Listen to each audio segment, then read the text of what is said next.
छोटे बेटे उमर अंसारी पर गैर जमानती वारंट, हेट स्पीच मामले में वारंट जारी हो चुका है।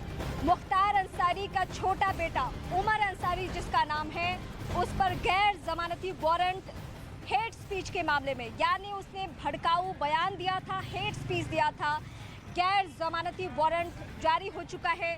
और जो मुख्तार अंसारी की पत्नी है वो भी फरार चल रही है, उस पे भी इनाम की राशि है, उस पे ईडी का एक्शन हो रहा है। ईडी का एक्शन एक बार मुख्तार अंसारी पर भी हो चुका है। पहली दफ़ा जो सलाखों के पीछे जाने की नौबत आई थी वो ईडी के एक्शन के वजह से ही आई थी, और अब ये मामला बहुत आगे जा चुका है। और आने वाले वक्त में मुझे लगता है कि 61 मामले हैं तकरीबन जो इसके ऊपर मुख्तार अंसारी के ऊपर दर्ज है।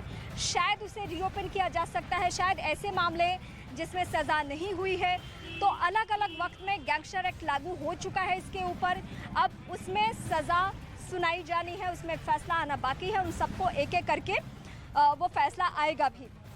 पहले जो 7 साल की सज़ा हुई थी वो भी गैंगस्टर एक्ट के तहत ही हुई थी, और आज जो 10 साल की सज़ा हुई है वो भी गैंगस्टर एक्ट के तहत ही हुई है। मैंने पूरा प्रोसेस आपको समझाया है, पूरा प्रोसेस बताया है कि कैसे कैसे कब कब इसमें संशोधन किया गया, 1986 के गैंगस्टर एक्ट में कब कब संशोधन करके।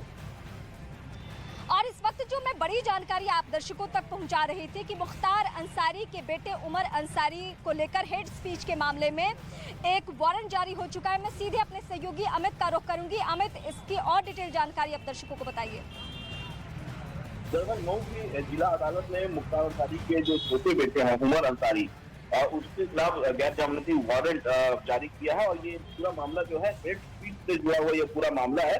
फिलहाल जो उमर है वो कई मामलों में आरोपी है, लिहाजा वो फरार चल रहे हैं और पुलिस उनकी तलाश कर रही है लगातार। जिस तरीके से मुख्तार अंसारी की पत्नी जो आफसा अंसारी है वो भी फरार चल रही है और वो भी इनामी है 75,000 की। तो यहाँ पर बीते उमर भी इस वक्त फरार चल रहे हैं, उनके खिलाफ गैर जमानती वारंट जारी किया गया है मऊ के अदालत के द्वारा। जी चलिए अमित, फिलहाल शुक्रिया तमाम जानकारी के लिए। तो इस वक्त अमित मेरे सहयोगी बड़ी जानकारी दे रहे थे कि ये मामला कहां दर्ज हुआ है, कैसे हेट स्पीच के मामले में।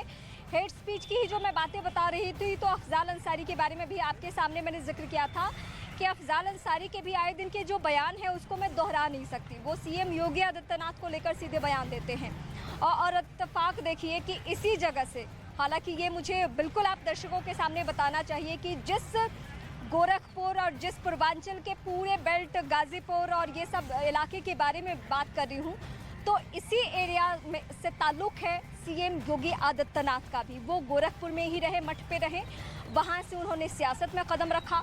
तो एक संत कहाँ से कहाँ तक पहुँच गया, और आज वो दूसरे प्रदेशों के लिए ये कहीं ना कहीं उदाहरण सेट कर चुके हैं कि किसी राज्य में स्थापना कैसे की जाती है, कानून की कैसे भय का माहौल कायम होता है जब प्रशासनिक टीमें बहुत सक्रिय होकर काम करती है, और इसी पूर्वांचल से इस तरीके के अपराधी भी निकलते हैं। तो जाहिर सी बात है किसी जगह में कोई खराबी नहीं होती है, कुछ ऐसे लोग पैदा हो जाते हैं उस धरती पर, उस जगह पर, जो ऐसे जगहों को बदनाम करते हैं।